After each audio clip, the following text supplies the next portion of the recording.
2 Kings 12. In the 7th year of Jehu, Joash began to reign, and he reigned 40 years in Jerusalem.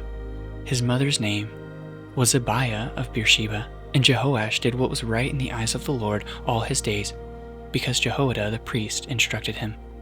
Nevertheless, the high places were not taken away.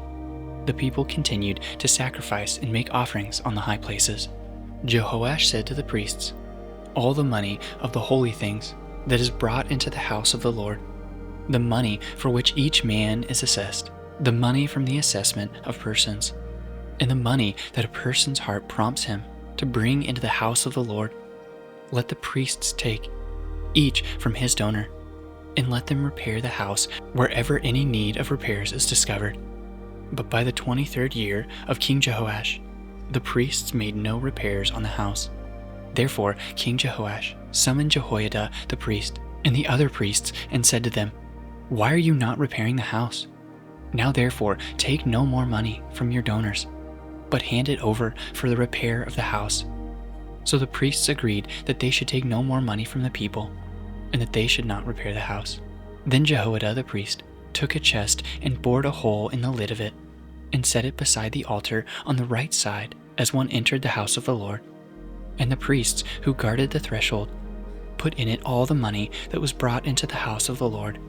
And whenever they saw that there was much money in the chest, the king's secretary and the high priest came up, and they bagged and counted the money that was found in the house of the Lord.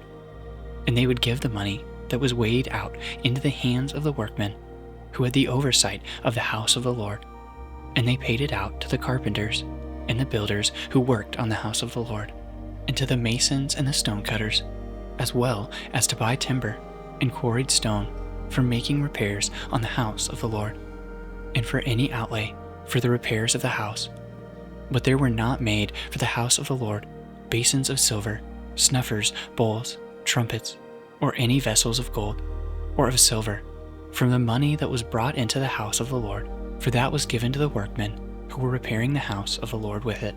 And they did not ask an accounting from the men into whose hand they delivered the money to pay out to the workmen, for they dealt honestly.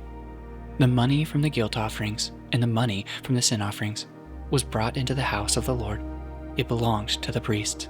At that time Hazael king of Syria went up and fought against Gath and took it. But when Hazael set his face to go up against Jerusalem, Jehoash king of Judah took all the sacred gifts that Jehoshaphat and Jehoram and Ahaziah his fathers, the kings of Judah, had dedicated, and his own sacred gifts, and all the gold that was found in the treasuries of the house of the Lord and of the king's house, and he sent these to Hazael king of Syria.